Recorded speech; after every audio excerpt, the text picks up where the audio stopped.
Assalamualaikum warahmatullahi wabarakatuh. Selamat siang, salam sejahtera bagi kita sekalian. Shalom, Om Swastiastu, Namo Buddhaya, salam kebajikan, Rahayu-Rahayu. Saudara-saudara sekalian, para anggota Kabinet Merah Putih yang saya hormati dan saya banggakan, Wakil Presiden yang saya hormati, para Menko, Ketua Dewan Ekonomi Nasional, para Ketua Badan, Panglima TNI, Kapolri, Jaksa Agung yang saya hormati, Kepala BIN. Saudara-saudara sekalian, sekarang saya kira adalah suatu momen bersejarah. Ini adalah sidang kabinet paripurna pertama yang saya pimpin. Kabinet yang kita sepakati, kita beri nama Kabinet Merah Putih untuk menjadi suatu simbol persatuan, simbol kebersamaan, simbol kebangsaan. Saya terus-menerus sudah beberapa tahun ini maju ke hadapan rakyat Indonesia, kepada semua pemimpin politik, pemimpin masyarakat, pemimpin agama, pemimpin pengusaha. Saya terus-menerus menekankan pentingnya persatuan. Sumber kunci keberhasilan kebangkitan suatu bangsa dalam sejarah manusia berabad-abad, kuncinya adalah bila elitnya bisa kerjasama, bila elitnya bersatu. Persatuan ini artinya adalah kita bisa sepakati mana adalah kepentingan nasional yang inti, mana adalah kepentingan nasional yang vital bagi kelangsungan hidup bangsa kita. Kita masing-masing punya kepentingan politik masing-masing. Kita masing-masing punya kepentingan kelompok masing-masing.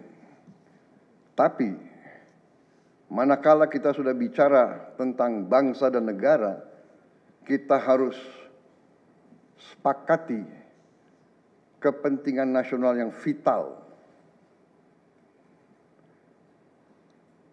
Saya meyakini bahwa kepentingan nasional vital kita tentunya harus kita sepakati adalah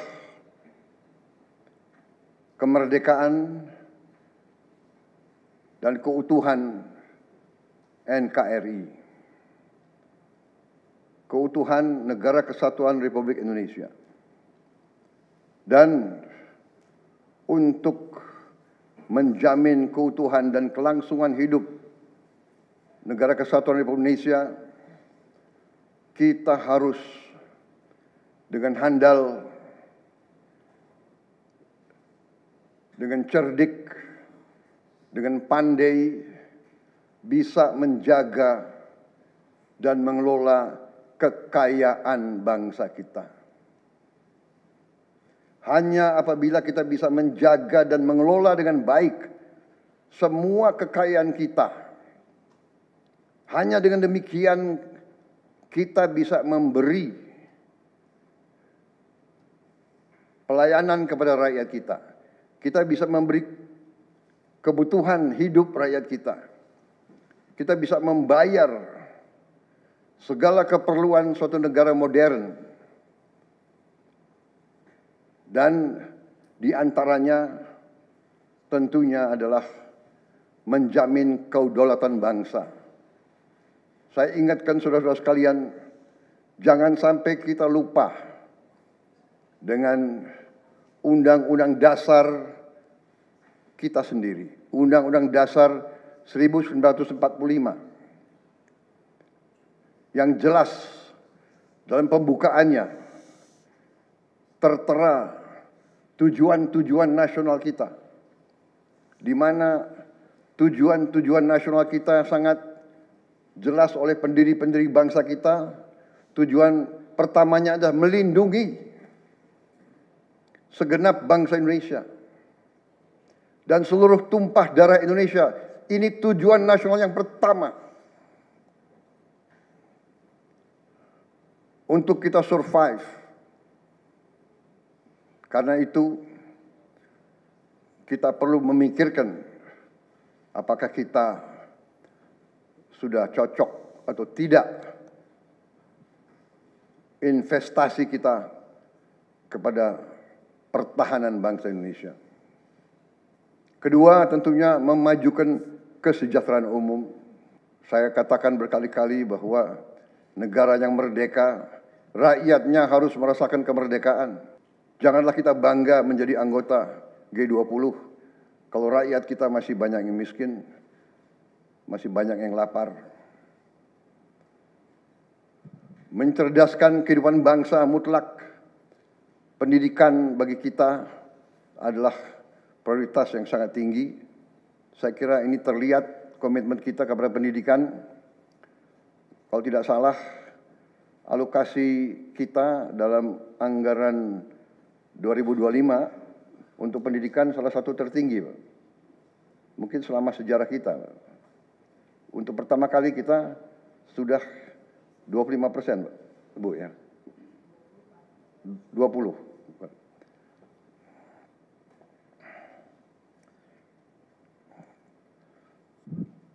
Jadi masalah pendidikan sangat utama. Ya tentunya tujuan nasional keempat kita juga hadir dalam pergolakan ataupun interaksi dunia, di mana kita harus selalu membela kemerdekaan bangsa-bangsa. Dan karena itu, mau tidak mau Indonesia harus kuat. Saudara-saudara sekalian, dalam hal ini semua, ada beberapa penekanan dari saya. Saya paham bahwa kita baru dilantik, saya saja baru 3 hari. Saudara-saudara baru 2 hari dilantik. Dan saudara-saudara, saya persilahkan secepat mungkin, terutama bagi menteri-menteri yang baru, silahkan konsolidasi sendiri, mengatur sendiri secepat mungkin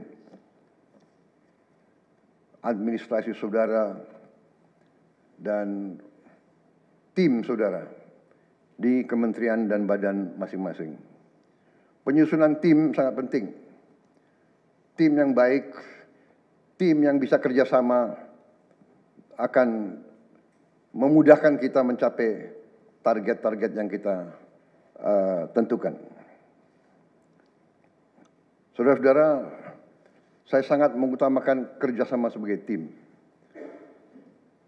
Untuk itu, dalam waktu dekat, saya akan mengajak saudara-saudara ke Magelang, di mana kita akan melaksanakan beberapa hari menambah pembekalan. Kemudian kita akan adakan koordinasi di tempat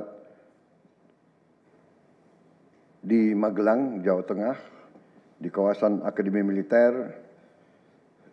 Hal itu saya nilai akan membawa banyak manfaat, karena sesungguhnya lahirnya Republik kita memang proklamasi di Jakarta, tetapi ujian proklamasi berada di daerah-daerah di mana pejuang-pejuang kita melaksanakan perebutan kemerdekaan secara fisik. Dan daerah Magelang merupakan suatu sentra perlawanan kita terhadap penjajah. Mulai ratusan tahun dikenal sebagai daerah perjuangannya Pangeran Diponegoro. Di antara 5 gunung, itu saya kira cukup membawa suatu aura tradisi keberanian, tradisi heroisme, tradisi cinta tanah air. Saudara-saudara sekalian, jumlah anggota kabinet kita sebanyak 48 menteri. Juga ada badan-badan yang sangat strategis. Ini memang lebih banyak dari pemerintah sebelumnya. Jumlah ini saya sadari memang bisa dianggap tergolong besar. Tapi memang bangsa kita bangsa yang besar. Kita tidak dapat pungkiri bahwa kita negara keempat terbesar di dunia dari jumlah penduduk. Dari luas wilayah, kita luasnya sama dengan Eropa Barat. Di mana Eropa itu terdiri dari 27 negara. Kita satu negara. Mengelola Eropa itu membutuhkan 27 menteri keuangan, 27 menteri pertahanan, 27 menteri dalam negeri. Saudara-saudara, kita seluas Eropa. Saudara-saudara sekalian, kita juga memilih sistem politik demokratis. Kalau kita negara otoriter, mungkin kita cukup menjalankan semua dengan jumlah penduduk yang sedikit. Jadi saudara-saudara, ini tidak masalah. Yang penting kita bekerja dengan efisien. Yang penting kita tidak bekerja dengan seenaknya. Saya minta Menteri Keuangan, saya minta semua Menko, saya minta semua menteri telusuri lagi alokasi APBN. Pelajari lagi DIPA, pelajari lagi.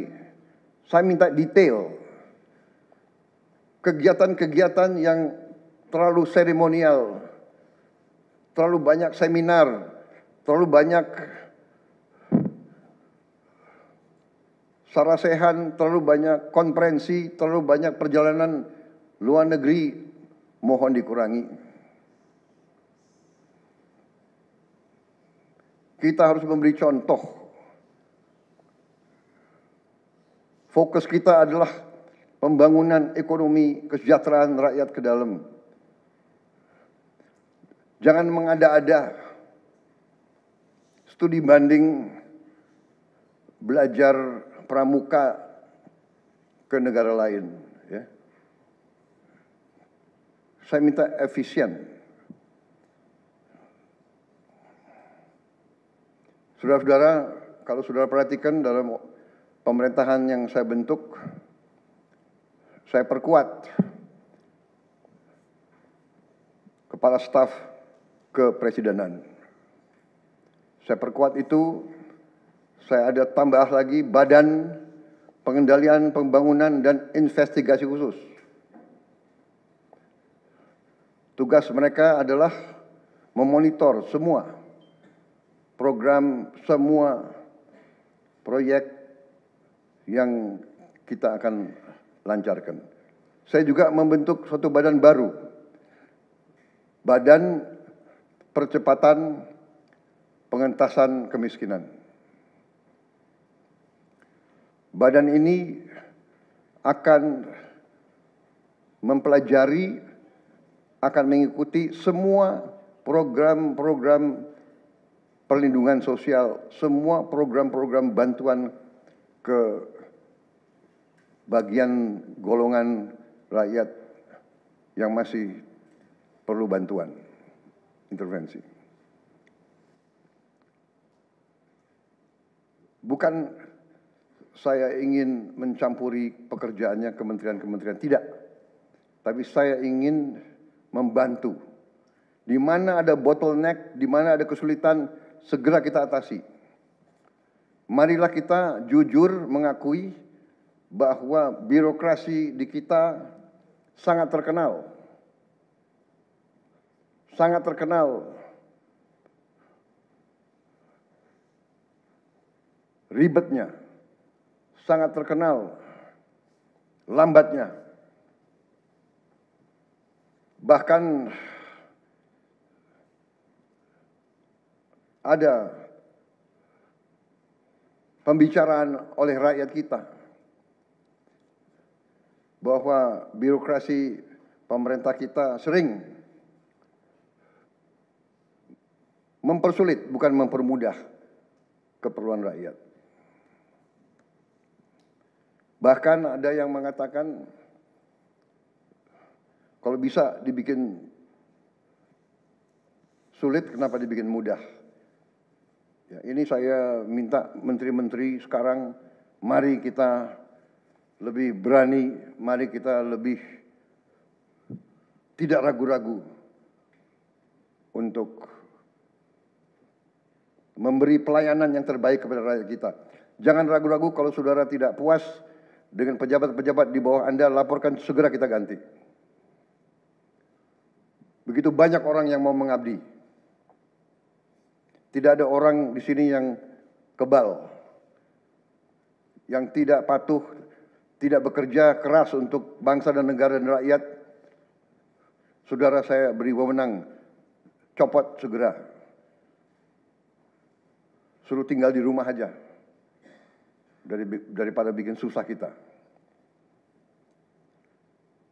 Saudara-saudara sekalian, saya kira dalam waktu dekat saudara-saudara akan segera menyiapkan program kerja saudara masing-masing. Saya beri kesempatan segera, dan sewaktu-waktu terus saya akan panggil koordinasi. Tadi pagi sebelum sidang kabinet saya sudah koordinasi sama beberapa menteri, dengan Jaksa Agung, dengan BPKP, dan besok pun kita akan lanjutkan. Ada beberapa pengarahan dari saya, Menteri Bappenas, pastikan semua program dan kegiatan di semua kementerian lembaga mempunyai kontribusi yang signifikan, terukur, dan saling bersinergi. Pelajari kembali semua proyek. Jangan ada proyek yang mercusuar. Semua ditujukan kepada yang saya sampaikan pada pidato saya di depan Majelis Permusyawaratan Rakyat pada hari pelantikan saya. Kita harus swasembada pangan. Itu prioritas dasar karena situasi global. Perang besar bisa pecah setiap saat. Kita harus jamin kemampuan kita memberi makan rakyat kita sendiri. Swasembada energi mutlak. Kita bersyukur kita punya sumber alam yang sangat besar. Kita sekarang tidak boleh ragu-ragu memanfaatkannya sebaik-baiknya. Hilirisasi kunci daripada kemakmuran. Karena itu saya minta menteri-menteri terkait, Menteri Investasi, Hilirisasi, Menteri Bappenas, Menteri ESDM, dengan beberapa menteri lain dibantu oleh tentu Menko Perekonomian dan Ketua Dewan Ekonomi Nasional, saya minta segera inventarisir proyek-proyek penting dalam program hilirisasi kita. 26 komoditas, proyek-proyek yang vital dalam 26 komoditas tersebut yang harus dihilirisasi segera dirumuskan, bikin daftar, dan kita segera untuk mencari dana sehingga kita bisa mulai hilirisasi dalam waktu yang sesingkat-singkatnya. Kemudian program makan bergizi, Kepala Badan Gizi Nasional dan semua KL untuk siapkan segera kita mulai dengan bergerak cepat, tepat sasaran, terukur, tapi jangan takut dengan kesulitan. Saya masih mendengar beberapa tokoh meragukan kemampuan kita untuk laksanakan itu. Saya tidak katakan bahwa ini bisa selesai dalam 1 minggu, 2 minggu, atau 3 bulan. Tidak ada di antara kita yang punya tongkat Nabi Sulaiman. Tapi kita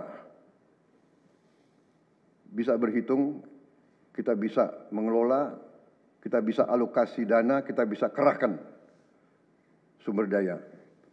Dan kita akan mencapai target yang kita tentukan.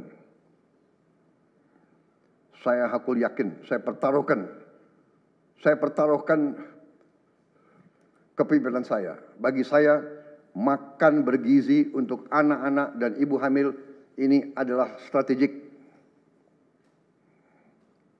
Yang tidak mendukung hal ini, silahkan keluar dari pemerintah yang saya pimpin. Kita satu tim, harus yakin semuanya. Ini bagian daripada rencana kebangkitan bangsa Indonesia. Dan sesudah itu, tentunya yang saya katakan pendidikan sangat mutlak. Saya sudah panggil Menteri Pendidikan Tinggi, Sains dan Teknologi dan Menteri Pendidikan Dasar Menengah. Kita sudah mempunyai gambaran besar bagaimana kita segera akan menyentuh semua anak-anak kita. Kita akan gunakan teknologi untuk mempercepat membawa pendidikan kepada anak-anak kita. Dan ini sesudah itu tentunya kesehatan juga penting. Demokratisasi yang paling cepat, yang paling dirasakan oleh rakyat adalah pendidikan dan kesehatan. Kalau kita bisa memberi pendidikan yang terbaik untuk anak-anak kita, kesehatan yang memadai untuk seluruh rakyat kita, itu adalah demokrasi yang sebenarnya. Saudara-saudara, Menteri Kesehatan teruskan reformasi kesehatan, atasi kekurangan dokter dan tenaga kesehatan. Kita punya program khusus, nanti kita bahas tersendiri. Ini semua harus ditopang oleh pertahanan yang kuat, penegakan hukum yang tidak ragu-ragu. Saya minta Jaksa Agung, Kapolri, BPKP, Badan Intelijen Negara fokus ancaman yang berat bagi kita, judi online, narkoba, penyelundupan, penyelewengan, korupsi, kebocoran. Hanya dengan penegakan hukum yang tegas dan intelligence yang baik, bukti-bukti yang kuat, bisa kita segera mitigasi hal ini semua.